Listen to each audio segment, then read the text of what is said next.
So we're almost to the end of January, and we're going to hike the historic Champoeg to Butteville Trail. Actually, we're going to walk the whole length of the park all the way to Butteville and to the landing. So a lot of history, and should be fun.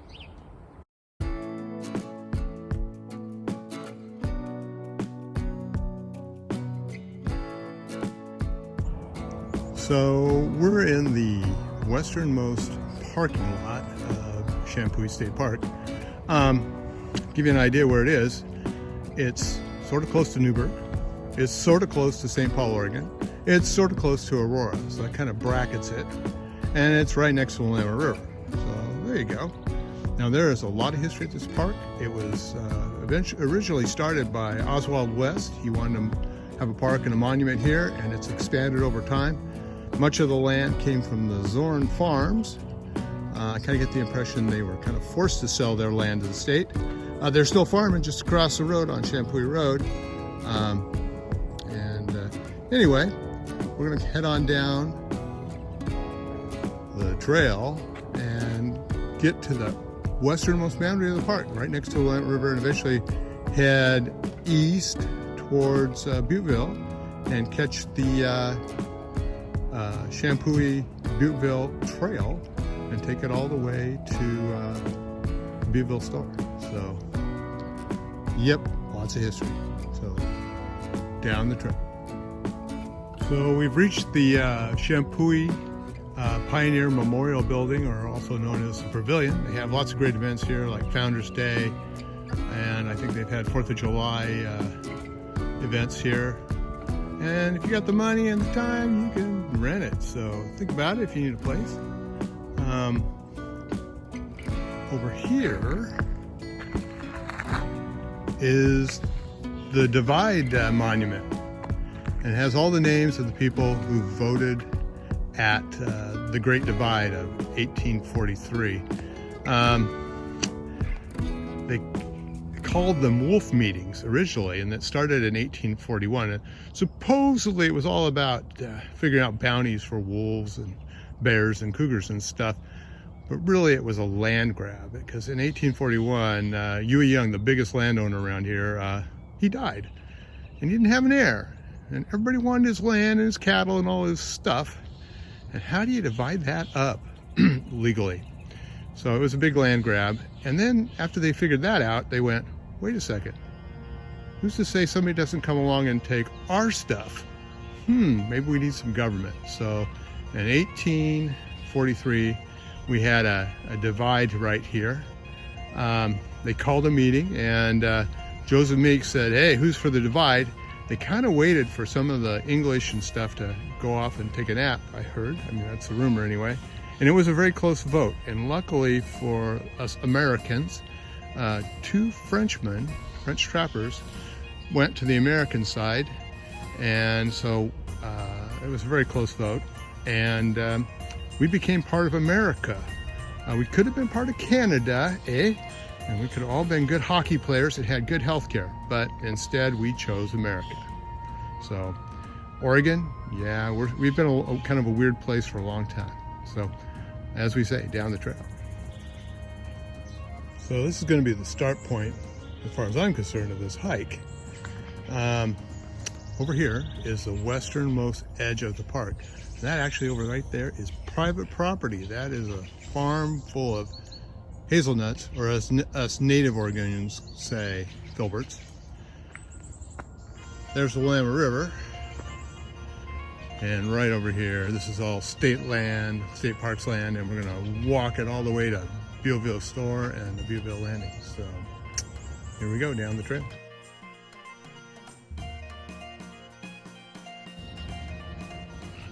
The Willamette is beautiful today. So officially, you're not supposed to swim here at the park, but this is one of the local swimming holes right here. Would I swim here? Well, in January, definitely no. In summertime, probably not either, but people do swim here. So down the trail.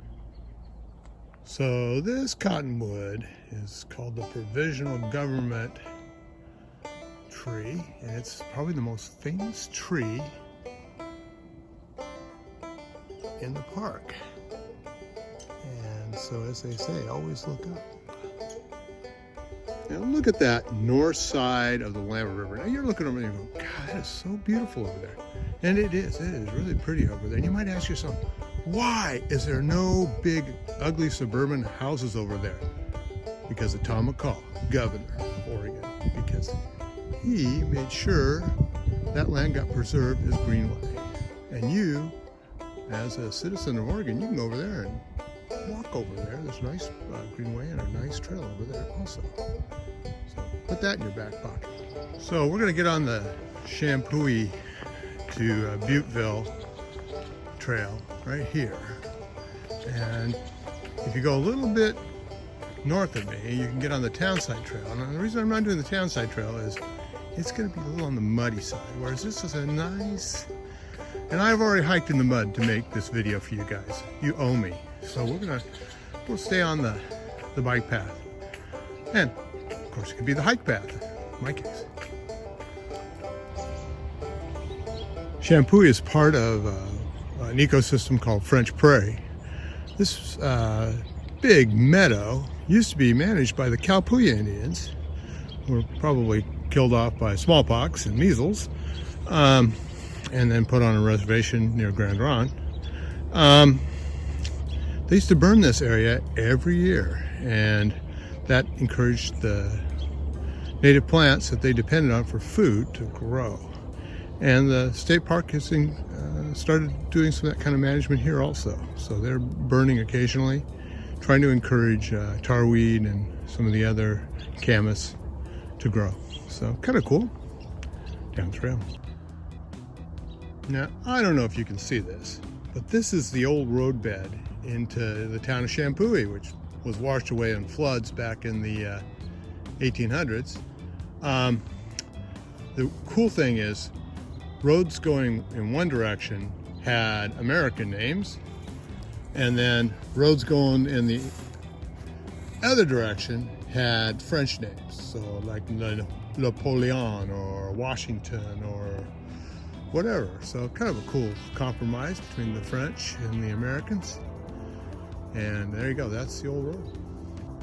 So you're walking along this trail and you go, what is that big, magnificent building over there? And you go, I don't know. Well, actually, I do know. That is the visitor center.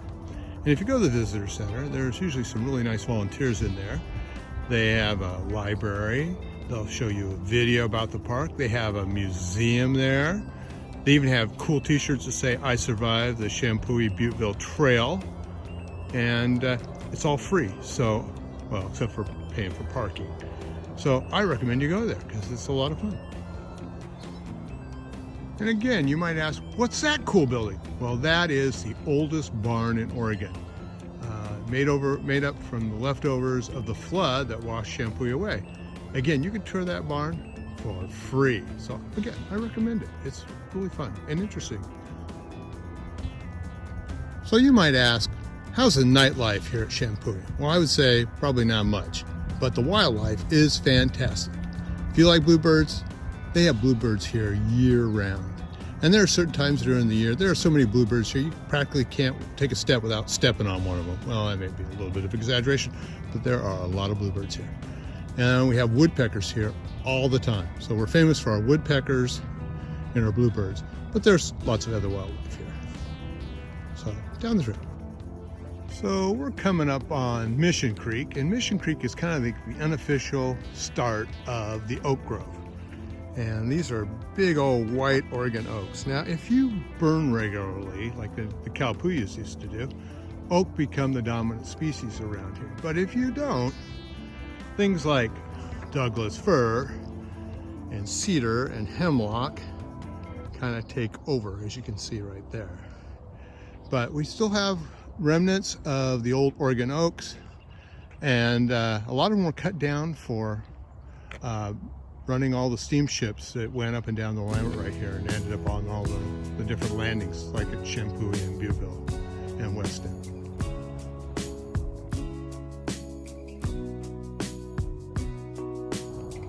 So that's the traditional shape of an Oregon oak. But if you cut an Oregon oak down, they'll look like this. And they grow back with kind of a fork. And those are called school marms. Now, you have to use your imagination why Oregon loggers back in the day used to call these school marms. But yeah, that's called a school marm.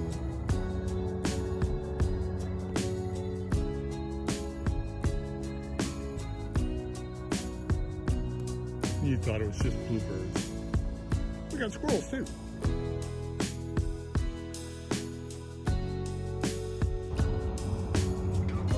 So if you like to play Frisbee golf, we also have Frisbee golf here in the Oak Grove. Thursdays are the big night because they have lots of tournaments. So check it out. So this is Champoeg Creek. And if you're lucky, as you're crossing it, sometimes you can see beavers and otters, nutria, blue herons, even ducks. Sorry about that, ducks. Maybe better luck next year. And if you'd like to see those aforementioned creatures, you can watch my videos. You should be watching my videos anyway, my wildlife videos, but I digress. And you should subscribe. So anyway, a nice spot to look for wildlife in Champoeg Creek. So as you cross a loop, you'll notice there are yurts. You can camp in those. They have a bike and hiker place to camp if you want. They have places for your RVs over here if you want to park your RVs over there. And they probably even find you a spot to put up your tent if you want to do that. And there's the ranger shack, and those people that work in the ranger shack are really nice. So down trail, this A-loop.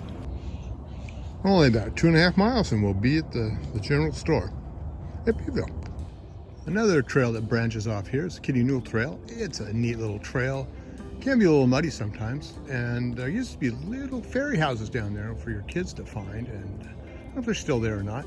There's also, of course, the grave of Kitty Newell, who was a Nez Perce princess, married to Mr. Newell, whose house still stands, and you can go visit. So, fun place. But we're stuck here on the Champoeg Butteville Trail, so we have a meeting with Destiny. We have to get to the Butteville store, so down the trail. So this is part of B-Loop, and they've got cabins here. They're really nice, and you have spots to park your RVs. This is kind of a neat part of the park if you like being around a campsite. It's sort of like being around an apartment complex sometimes, but you know, it's fun for the kids. So as we've gone down the river a little ways through the park, you'll notice that the north side of the river is no longer greenway. I don't know if you can figure out why. I know that, but yeah, there's a lot of suburbia on the other side of the river now.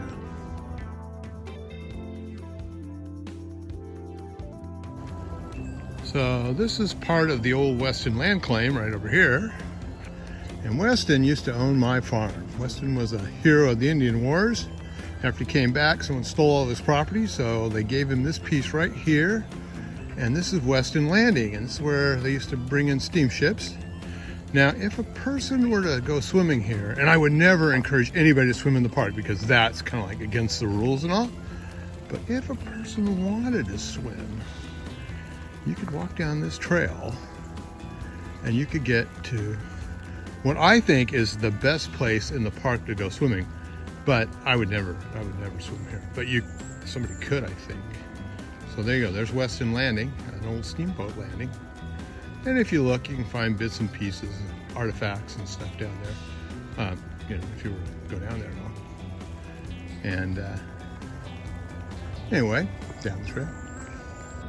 So behind me is Ryan Creek Bridge. It's the new bridge. The old bridge, it was kind of like falling down and kind of disintegrating. So they put a new bridge in, and it's really nice. I love Ryan Creek. It's my favorite creek that comes through the park. You can see all kinds of wildlife here. I have seen elk. I have seen salmon swimming up Ryan Creek. I've seen deer, all kinds of birds, blue herons. Yeah, and vultures. Yeah, I almost got vomited on by a vulture here. So it is a great spot for looking at wildlife. So check out Ryan Creek. It's just the best. So you hear me talking about how much I love Ryan Creek, and I do. I really do love Ryan Creek. It cuts my farm in half, so I have a personal interest in Ryan Creek. But it's under environmental threat. And if you're interested in learning more about the environmental threat, you can do some Googling. The Salem Statesman Journal has done several really good articles about what that threat is. So check it out. Now, as you notice, after you go over Ryan Creek Bridge, the forest here changes. It goes from kind of oak and mixed oak to almost exclusively fir and cedar. So keep that in your back pocket. So this is the Fire Break Road, and as you can see, trees fall down here a lot. Check this out. I mean, there's trees falling all over the place right here. Now, one time I was coming down the Fire Break Road, and a woman was jogging with earbuds on, and it was during kind of a windy event, maybe almost, I would say, a windstorm, and a tree fell, and she didn't notice it, and it missed her by about 2 feet right behind her, and she never knew, and she just kept on jogging. I wish I could have got that on video. It was amazing. She was very lucky. So anyway, if you want to see a spot where trees fall down a lot, Fire Break Road is the spot. So if you look really close, you might be able to see the artifacts there. There's a spot right there. See that? That's where the old mining used to take place. Cool. So if you go up there, way up there, that is the Butte, and that is the tallest point in the park, which I think I've already mentioned. On the other side of this Butte, on the south-facing side, is a winery, and it's one of the best wineries I've ever been to. The people there are incredibly nice. Now, there's also a winery down the road called Lady Hill, which is also incredibly nice. The people there are incredibly nice. So check them out if you like, well, if you like wines and putting on events and stuff. They're both very helpful, and they make excellent wine. So people ask me, they go, "Hey, what are the views at the top of the Butte like?" I wouldn't know. I couldn't tell you. But I know if you go to the winery, the views there are stellar. So go to the winery.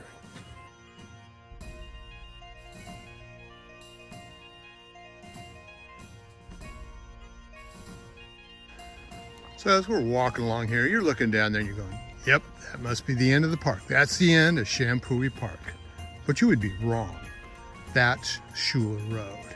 And yes, Oregon State Parks, the people who own Champoeg Park, also own Schuler Road. So technically, you are still on state park lands when you hit Schuler Road. Now, I know what you're thinking. Hey, Schuler Road, state park land? I could drive my car or my RV down here and get some free, maybe some free camping, or maybe some free parking. Well, you'd be wrong, because Schuler Road acts like a giant rat trap for RVs and cars. People come down here and they can't turn around and they can't get out, and they end up, yes, being towed. It's sad, but it's all because they don't bother to read the sign at the other end of the road that says, please don't bring your RV down here. Even if Google Maps tells you that this is where you can go, don't come down Schuler Road in a car or an RV because bad things happen. And I want to blame you. It's your fault because you didn't bother to read. All right? So you've been warned. Don't come down Schuler Road in an RV. It will end badly. And probably don't come down here with a car either, because it'll end probably badly or a little badly. See, I did not lie. Here's a no parking sign. Don't do it. Don't park here on Schuler Road. Okay, you've been warned. So the park's on this little marshy, swampy part, also on this side of Schuler Road. But to be honest with you, I would never go in there and explore, because I don't know anybody that's ever gone in there and come out alive. It is really, it's really swampy. So I would just say stay out of there too. See, I wasn't lying. Here's the sign. You know, I don't usually believe in capital punishment, but there's only two things in Oregon that should be capital crimes. One is littering, and the other one is driving an RV down Schuler Road. You know, and if they're not gonna do capital punishment on you, I hope a tree falls on your RV. Sorry, that's the way I feel. It's personal. Okay, now we're heading right down into the town of Butteville, one of the oldest towns in the state of Oregon. So this is the oldest store in Oregon. Well, at least oldest continuously operating store in Oregon. It's the Butteville store. Since 1863. J.J. Ryan used to run it, and some of his descendants are still living in the area. They live over on, I know them, they live on Champoeg Road at Wolf Meeting Farms. Kind of historical name for a farm. You tell me, was it predator control or the land grab? I'll let you figure that out. Anyway, if you like ice cream, they have the best ice cream in Oregon. Now, I've eaten Ben & Jerry's in Vermont, and I've eaten the ice cream in Tillamook, but this is the best. And the best thing about it compared to Tillamook is there's no line usually. It is just exceptional ice cream. So you got to come here just for the ice cream. Now, they're doing some remodeling right in that moment, so it is closed. I did talk to a park ranger, one of my favorite park rangers, yesterday, and she said she installed a new water heater in there. So they're making progress. I don't know exactly when they're reopening, but hopefully soon. And come for the ice cream, then go for a hike. Then you don't even have to feel guilty.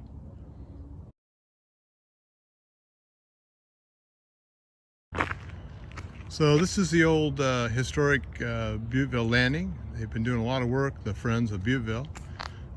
It's a pretty nice little spot if you like to go get you some access down the river. It's been access down to the river for over 100 years.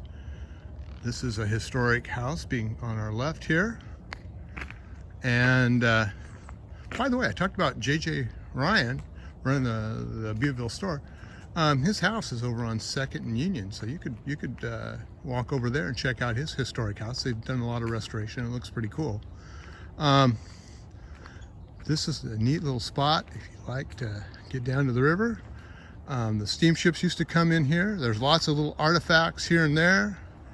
And the Friends of Butteville and the Friends of French Prairie, to some degree, have done a lot of work trying to keep this place nice. So come down and check it out.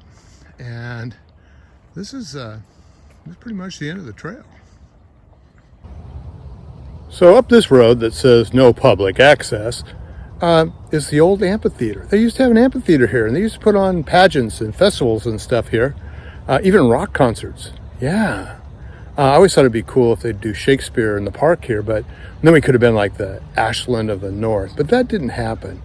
And then when they used to do the pageants, they used to sing the Oregon State song, "Land of the Empire Builders, land of the Golden West, conquered and held by freemen, fairest and the best."